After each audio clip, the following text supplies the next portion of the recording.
Sino nga ba ang pinakamalakas na angkan o pamilya sa Hunter x Hunter? Medyo madami-dami din ng pamilya sa buong kwento mga idol, mula sa lahi ng mga espesyal na nilalang, angkan ng mga mamamaslang at pamilya ng mga hunters. Pipili tayo ng 5 sa mga pamilyang ito at iraranggo natin sila base sa lakas ng kanilang buong pamilya. Makikilala nyo sila isa-isa at sa huling parte ng ating video, inyong malalaman ang sa tingin kong pinakamalakas na pamilya sa Hunter x Hunter. Top 5. Huiguro Family. Ang pamilyang Huiguro mga idol ang namumuno at naghahari sa imperyo ng Kakin, ang isa sa pinakamakapangyarihang nasyon sa mundo ng Hunter x Hunter. Binubuo ng lagpas sa 50 miyembro ang pamilyang ito mula sa kasalukuyang hari na si Nasobi, kasama ang kanyang 8 asawa at ang 14 na lehitimong anak o mga prinsipe. Kasama din dito syempre idol ang mga anak sa labas, kapatid sa labas at mga hindi pa lehitimong miyembro ng pamilya. Kung iisipin natin mga idol ang bawat miyembro ng malaking pamilyang ito, magiging malinaw sa atin ang lakas na meron ng mga Huiguro. Halimbawa mga idol ang pagkakaroon nila ng mga prinsipeng pinaglalaroan lamang ang kamatayan. Katulad ng unang prinsipe na si Benjamin na nakukuha ang 9 abilities ng kanyang mga sundalong nasawi sa laban. Ang ika-10 prinsesa na si Cacho na nagawa muling mabuhay bilang isang Nenbeast matapos niyang mapaslang. At ang ika-2 prinsesa na si Camila na kayang paulit-ulit na mabuhay at kuhain ang life energy ng taong pumatay sa kanya. Ang 3 prinsipeng ito mga idol ay may kanya-kanyang abilidad na tumutulong sa kanila para magamit ng kamatayan upang lalong maging makapangyarihan. Bukod sa kanila mga idol, nasa Huiguro din ang 3 gifted na Nengeniuses ng kwento. Kinabibilangan ng ika-13 prinsipe na si Mariam na kahit isang paslit pa lamang, magaling na agad sa pagkontrol ng kanyang aura. Kaya hindi siya kakikitaan ng pagkapagod o pagkabalisa kahit palaging aktibo ang kanyang guardian spirit beast. Bukod sa kanya ay ang ika-9 na prinsipeng si Hulkenberg, ang karakter na mayroong abilidad na sinasabing humihigit sa level ng kahit na anong 9 abilities ng kwento. Nagbibigay ito ng kapangyarihan kay Hulkenberg na manalo kontra sa kahit na sinong kalaban niya habang ito ay nag-iisa. At syempre mga idol, Nengenius din ang ika-4 na prinsipeng si Chernich, ang tagapagmanang may kakayahang makita ang 10 segundo ng hinaharap at gamitin ang kanyang nasaksihan para mabago ang mga mangyayari. Ang 3 prinsipe na ito mga idol ay ngayon pa lamang natuto sa paggamit ng Nen, pero nagkaroon agad sila ng kakaibang galing sa paggamit ng kapangyarihan. Higit sa mga tagapagmana ng Kakin, ang maituturing nating pinakamakapangyarihang miyembro ng Huiguro family ay walang iba kundi ang hari ng Kakin na si Nasobi. Kung inyong maalala mga idol ang kinuwento ko sa inyo noon na ang Kakin ay isa lamang maliit na bansa at malapit ng sakupin ng mga karatig nilang nasyon, pero hindi pumayag ang unang hari, kaya nilikha nito ang Seed Urn, isang bangang magkakaloob ng mga guardian spirit beast sa bawat prinsipe para makatulong ng mga ito sa succession contest, isang kompetisyong nagpapahintulot sa mga tagapagmana na patayin ang kanilang mga kapatid hanggang may isang matira na magiging hari ng kanilang bansa. Sa madaling salita mga idol, dahil sa pagkasakripisyo sa buhay ng mga prinsipe at dahil sa paggamit ng kapangyarihan ng Nen, nagiging sobrang lakas ang pamilya Huiguro, ang bansang Kakin at lalong-lalo na ng kasalukuyang hari.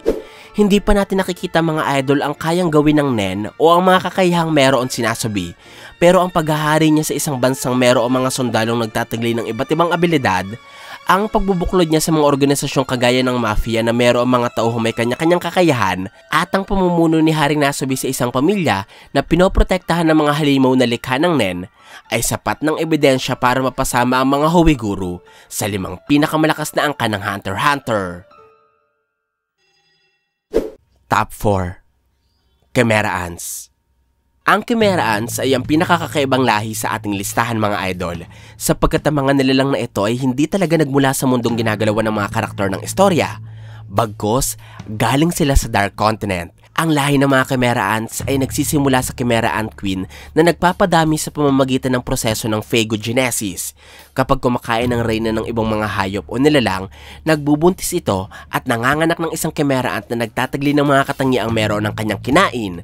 Ang parang ito sa pagpaparami ang dahilan kung bakit sobrang mapanganib ang lahi ng mga Chimera Ants at mas malakas sila kumpara sa mga normal na angkan sa kwento, dahil pwede silang magkaroon ng hukbo ng mga Chimera Ants na nagtataglay ng pambihirang bilis kagaya ng mga lawin o pusa, mga Chimera Ants na may walang katulad na lakas kagaya ng mga ahas o unggoy, at mga Chimera Ants na may mga espesyal na kakayahang katulad ng mga tao. Ang lahi ng mga langgam ay hinahati-hati ng reyna sa iba't ibang hukbo at binibigyan ng mga malalakas na pinunong tinatawag na squadron leader. Kapag sapat na ang dami ng kanilang hukbo, manganganak naman ang reyna ng mas malalakas na Chimera ants na tinatawag na Royal Guards. Sa kabuuhan ng kwento mga idol, nakilala natin ang tatlong Royal Guards at sila Neferpitou, Shayapuf at Mintotoyopi. Ang tatlong ito ang matibay na testamento ng lakas ng lahi ng mga Chimera ants. Ang tatlong Royal Guards ay nagtataglay ng nakamamatay na pisikal na kakayahan. Halimbawa dyan si Pitou, ang maharlikang gwardya na may malakas na pangangatawang nakakalipad ng ilang daang metros sa pamamagitan lamang ng isang talon. Ito ang ginamit ng Royal Guard kaya agad niyang napuruhan si Kite noong nagtangka ang mga hunter na paslangin ng reyna. Nagtataglay din si Pitou ng sobrang tibay na katawang sapat para sumalo ng mga malalakas na pag-atake. Ito ang tumulong sa Royal Guard para hindi mapuruhan ng direktang pagtama ng abilidad ni Isaac Netero. At higit sa lahat mga idol, nabiyayaan din si Pitou ng sobrang lakas na pandinig, pangamoy at paningin. Ito ang inasahan ng Royal Guard para agad na malaman ang presensya ng kanilang mga kalaban. Bukod sa mga pisikal na kakayahan, nakakabilib din mga idol ang dami ng nen na meron ng bawat Royal Guards. Ipinanganak ang tatlong Royal Guards na meron ng sangkaterbang nen sa katawan. At para mas maintindihan nyo, gagamitin kong halimbawa si UP na meron lamang namang 700,000 aura units base sa kalkulasyon ni Knuckle. 10 beses ang dami nito kumpara kay Moral mga idol na inakala nating nagtataglay na ng sangkaterbang aura. Sa sobrang dami ng nen sa katawan ni UP mga idol, naniniwala ang squadron leader na si Colt na lagpas ang kapasidad ng nen nila kung ikukumpara sa isang enhancer kagaya ni Isaac Netero. Sunod sa dami ng nen mga idol, nakakatakot din ang mga special nen abilities ng mga Royal Guards. Makikita natin ito sa mga abilidad ni Shayapuf. Kung medyo nakalimutan nyo na, ang nen ability lamang naman ni Poof na paghiwa-hiwalay ng mga parte ng kanyang katawan para gumawa ng maliliit na clones ang nagdulot ng sari-saring problema sa ating mga bida. Ang kapangyarihan niya ding magpakalat ng kaliskis o pulbo sa hangin ang pumaslang sa halos 50,000 sibilyan ng East Gortu. At ang nen ability ni Poof na gumawa ng mga espesyal na cocoons ang lumikha sa 5,000 Chimera ant hybrids na marunong sa paggamit ng nen. Mga sundalong tiyak na magpapalakas ng lubusan sa lahi ng mga langgam. Sa kabila ng hindi masukat na kakayahan ng mga Royal Guards mga idol, hindi sila ang pinaka nakakatakot na miyembro sa lahi ng mga Chimera ants sapagkat ang may hawak ng titulo nito ay walang iba kundi ang hari ng mga langgam na nakilala natin sa pangalang Meruem. Siya mga idol ang isa sa pinakamakapangyarihang nilalang sa Hunter x Hunter at ang dahilan kung bakit napunta sa ika-4 na pwesto ng ating listahan ng mga Chimera ants sapagkat lahat ng mga pambihirang kakayahan ng mga Royal Guards na nabanggit ko kanina ay hinigitan ni Meruem. Madali lamang niya nakabisado ang kanyang mga kakayahan. Walang hirap din para sa hari na sumakop ng isang buong nasyon katulad ng Republic of East Gortu at hindi din problema kay Meruem na pumaslang ng mga pinakamalalakas na nen users gaya ni Isaac Netero. Kung hindi lamang siguro na udlot ang plano ng mga Royal Guards kung napisa lamang ng mas maaga ang cocoons ng 5,000 Chimera ants at kung nagawa ni Meruem na makain ng libu-libong nen users na nakahanda para sa sorting, siguradong mahihirapan na ang kahit na sinong pigilan ang lahi ng mga Chimera ants. Top 3. Netero Family. Ang napunta sa ikatlong pwesto ng ating listahan ng mga idol ay magkakadugo at magkakamag-anak pero hindi natin maituturing bilang isang buong pamilya. Sa katunayan, mainit ang dugo nila sa isa't isa. Ito ang mga Netero. Para mas maintindihan nyo, ang unang Netero na nakilala natin ay si Isaac Netero na hindi kasundo ang anak nitong si Beyond Netero. Halos ganito din ang pagturing ni Beyond sa kanyang mga anak na ginawa niyang cursed sacrifices gaya ni Longhi. Hindi tinuturing ni Beyond na kadugo sila Longhi dahilan para kamuhian siya ng babaeng gwardya. Maraming anak si Beyond at mga kapatid si Longhi mga idol. Kabilang dito si Makaha at ang higit sa 10 strong cursed sacrifices ng kwento. Ngayon, kung nagtataka kayo kung paano napunta sa ikatlong pwesto ang pamilyang Netero na hindi naman magkakasundo, kung bakit mas mataas pa sila sa pamilyang Huiguru na mas malalim ang connection sa isa't isa at kung bakit nahigit pa ng mga Netero ang lahi ng mga Chimera ants na pinagbubuklod ng katapatan nila sa hari. Ang rason nito ay dahil bukod sa kanilang lakas, ang mga Netero ay ang mga pinakama-impluwensyang karakter sa kwento. Kahit nagawang matalo nila Meruem si Isaac Netero, wag natin kakalimutan na ang matanda ay ang chairman ng Hunter Association, kaya sobra siyang nire-respeto hindi lamang ng mga hunters kundi pati na rin ng mga malalakas na karakter sa mundo. Kayang-kaya ni Netero na utusin ng lahat ng hunters na i-hunt ang bawat miyembro ng mga Chimera ants at puksain sa isang iglapang lapo ng mga langgam. Pero hindi niya ito ginawa dahil sa kanyang kagustuhan. Maaalala din natin na si Beyond Netero ay may mga anak na ginawa niyang cursed sacrifices para paslangin ng bawat prinsipe ng Kakin sa isang iglap at italaga ang isa sa mga prinsipeng anak niya o isa ding netero. Sa madaling salita mga idol, anumang sandali pwedeng agawin ni Beyond ang pamumuno ng mga Huwiguro sa Kakin at italaga bilang bagong hari ang kanyang anak o maaaring ang kanyang mismong sarili.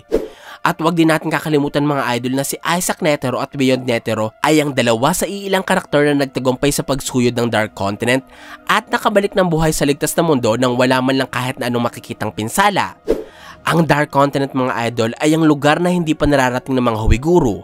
At ang Dark Continent din ang parte ng mundo kung saan makikita ang mga halimaw na mas malalakas pa sa mga Chimera Ants. Kaya ang mabuhay sila Isaac at Beyond Netero matapos maglakbay sa Dark Continent ay isang malinaw na ebidensyang sobrang malakas ang kanilang angkan. Top 2. Zoldyck Family. Hindi syempre mawawala sa listahan natin mga idol ang pinakasikat na pamilya ng Hunter x Hunter. Ito ang pamilya ng assassins, ang mga Zoldicks. Ang angka ng mga mamamaslang na ito mga idol ang pinakamalapit sa structure ng isang totoong pamilya. Meron silang tatay, nanay, mga anak, mga lolo't lola, at maging alagang aso meron din sila. Kaya hindi nakakagulat kung ang mga Zoldicks ang unang papasok sa inyo kapag pinag-uusapan ang mga pinakamalalakas na pamilya sa mundo ng anime. Nakuha ng mga Zoldicks ang ikalawang pwesto dahil mas malalakas sila kapag kumikilos sila ng magkakasama. Hindi kagaya ng mga Netero na hindi na nga magkakasundo, may galit pa sa isa't isa.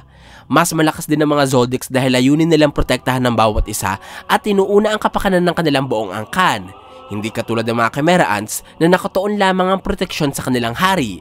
At mas malakas ang mga Zoldicks dahil ang kakayahan nila bilang assassin ay nagmula sa kanilang pagkasanay simula noong sila mga sanggol pa lamang. Hindi kapareho ng halos lahat ng mga Huwiguro na kinuha lamang ang kapangyarihan sa bangang pinagpapasapasahan ng kanilang angkan. Isipin nyo mga idol kung gaano katindi ang pinagsama-samang lakas ng mga batang Zoldyck. Kabilang dito ang mga nakakabilib na imbensyon ni Miloki, ang mapaminsalang papel ni Kaloto at ang nakamamatay na kuryente ni Killua. Kung buhay pa rin ang kanilang mga kalaban matapos dumaan sa tatlong batang Zoldyck, sunod na haharapin ng mga ito ang nakakatakot na karayom ni Illumi, ang mga napakagandang dragon ni Zeno, at syempre ay ang mga napakamapangwasak na explosive orbs ni Silva. Kung sakaling hindi pa din sapat ang tatlong batikang assassin na ito mga idol, sigurado akong hindi na uubra ang kahit na sino sa tatlong pinakamakapangyarihang Zoldyck. Kabilang dito si Maha Zoldyck mga idol, ang mamamaslang na nagawang matapatan ng lakas ni Isaac Netero noong ito pa ang kinikilalang pinakamalakas na Nen-user sa mundo. Sa sobrang lakas ni Maha, lahat ng nakakalaban niya ay nagagawa niyang mapaslang maliban sa isa. At ito nga ay si Isaac Netero.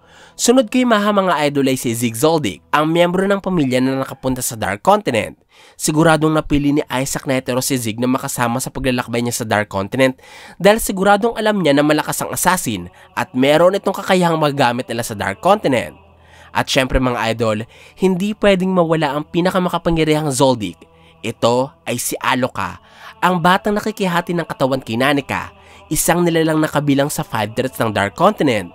May kapangyarihan si Alloka at Nanika mga idol na tupadin ng kahit na anong kahilingang hihingin sa kanila. Ibig sabihin, kung may isa sa mga Zoldicks na nakompleto ang kondisyon ng abilidad ni Alloka at ginamit ang pagkakataong ito para humiling kay Nanika ng maraming pera, ng mas malakas na kapangyarihan o ng buhay na walang hanggan, matutupad dito agad sa tulong ng abilidad ni Alloka at Nanika. Ang nakakatakot pa dito mga idol, may isang Zoldyck na nagagawang lagpasan ng kahit na anong kondisyong meron ng abilidad ni Alloka at Nanika. Ang Zoldyck na ito ay si Killua, sapagkat nakakapag-utos ang ating bida ng kahit na ano kay Alloka at Nanika. Sa madaling salita, pwede iuutos ng ating bida ang pagkalipol ng lahat ng Chimera Ants sa mundo o pagkaubos ng bawat isang Netero, pangyayaring kayang-kayang gawin nila Alloka at Nanika sa tulong ng walang hanggan nilang kapangyarihan. Top 1. Freaks Family. Ang nakakuha ng ikaunang pwesto sa listahan ng pinakamalakas na pamilya sa Hunter x Hunter ay walang iba kundi ang angkang pinanggalingan ng ating bida na si Gon. Ito ang Freaks Family. Binubuo ang mga freaks ng kanilang lola, ni Mito, ni Jing at ni Gon. Kamakailan, pinakilala din ng magiging apo ng ating bida sa hinaharap. Siya ang batang babae na si Jin. Pero bago pa man ito, binanggit na sa manga ang maaaring ninuno ng mga freaks. Ito ay si Dawn Freaks. Ang pamilyang ito mga idol ang pinagmulan ng mga pinakamalalakas na karakter sa istorya, kaya sila ang nanguna sa ating listahan. Bilang halimbawa mga idol ay si Gon Freaks. Kung inyong matatandaan ng naging laban ng ating bida na si Pitu, lumikha si Gon ng isang panatang nagpahiram sa kanya ng kapangyarihang tataglayin niya pa lamang sa hinaharap. Dulot ito, sinabi ni Pito na naging kasing lakas na Negon si Meruem. Ang hari ang pinakamakapangyarihan sa lahat ng mga kameraan sa mga idol, kaya kung naabot na Negon ng lakas na meron si Meruem noong nagbagong anyo siya, nangangahulugan ito na kaya na din niyang ubusin ng 3 malalakas na Royal Guards at ang buong lahi ng mga kameraans na nasa ika-4 na pwesto ng ating listahan. Isa din sa halimbawa ng lakas ng mga freaks ay si Jing mga idol. Siya ang hunter na tinuturing ni Isaac Netero bilang isa sa top 5 NEN users ng mundo. Dulot ito ng kabihasaan at galing ni Jing sa paggamit ng NEN. Huwag natin kakalimutan mga idol na kilala ni Chairman Netero ang mga miyembro ng Zoldyx at alam niya din ang lakas na tinataglay ng mga ito. Kaya ang pagturing niya kay Jing bilang isa sa pinakamalakas na NEN user ng mundo ay sumasakop din sa mga Zoldyx. Bukod pa dito mga idol, si Jing Freaks din ang nanguna sa pagbuo ng Grid Island. Ang larong nangangailangan ng espesyal na console at singsing para malaro ng maayos. Sinubukan ni Milwaukee na bumili ng kopya nito pero kahit ang yaman niya bilang isang Zoldyck ay hindi sumapat para mabili ang halaga ng kopya ng laro. Nagpapakita lamang kung gaano kayaman si Jing. At higit sa lahat mga idol, kahit sinusubukan din ng mga Zoldycks na ilihim ang kanilang pagkatao, marami pa ding nakakakilala sa kanila. Hindi katulad ni Jing Freaks.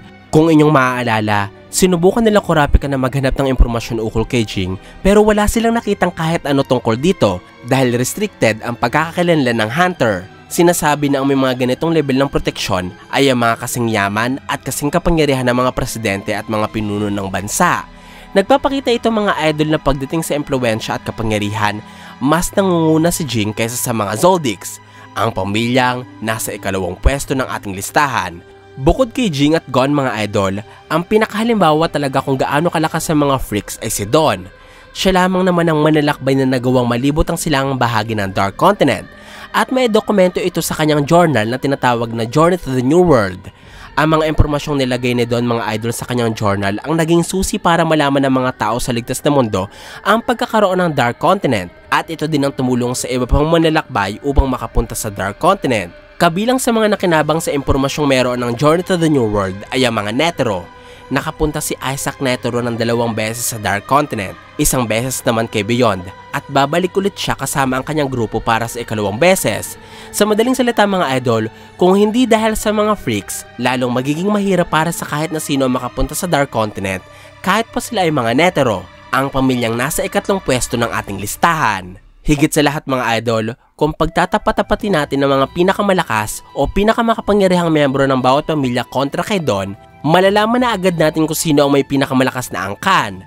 Halimbawa, si Meruem mula sa lahi ng mga kameraans ay siguradong hindi uubra kay Don Freaks na nagawang malagpasan ng kahit na anong balakid sa Dark Continent. Ang lugar nga kung nasaan ang mga halimaw na mas malakas pa kanila Meruem. Sunod sa kanya ay si Beyond mula sa pamilya ng mga Netero na sinubukang kuhain ng isa sa mga yaman ng Dark Continent ngunit nabigo sa kanyang unang ekspedisyon. Walang-wala ito sa pagtatagumpay ni Don na mahanap ang 5 natatanging kayamanan ng Dark Continent at madiskubre ang mga espesyal na benepisyong meron ng bawat yaman. Ang huling pinakamakapangyarihan sa bawat pamilya ay si Aloka at Nanika na mula sa angkan ng mga Zoldyck. Ang nilalang na tiyak na wala ding laban kay Don Freaks sapagkat ang mga Ai o ang lahing pinanggalingan ni Nanika ay nagawa ding makaharap ni Don. Hindi lamang isa kundi isang grupo ng Ai ang nakasalamuhan ng manlalakbay. Pero katulad ng kahit na anong 5 threats, nagawa niyang mabuhay matapos ang paghaharap nila ng mga Ai. Maisulat sa journal ang kapangyarihan ng mga ito at maipagpatuloy ang kanyang paglalakbay sa Dark Continent. Nagpapatunay ang mga binanggit ko idol na kung pagbabasihan natin ng level ng kapangyarihan, si Don ang pinakanangunguna sa lahat ng mga karakter sa kwento. Nagresulta sa pangunguna din ng mga freaks sa listahan ng mga pinakamalakas na pamilya at angkan. Ito po ang aking top 5 ng pinakamalakas na angkan at pamilya sa Hunter x Hunter. Sana po ay nagustuhan nyo ang aking paliwanag. Kung meron pa po kayong tanong at gustong dagdag ay huwag po kayong mahihiyang magkomento sa ibaba. At kung gusto nyo rin naman ng iba pang kwento ng anime ay i-search nyo lamang ang JETV sa inyong mga social media accounts sa gaya ng YouTube at Facebook. Maraming salamat po sa inyong walang sawang suporta. Ako po si JE. Hanggang sa muli!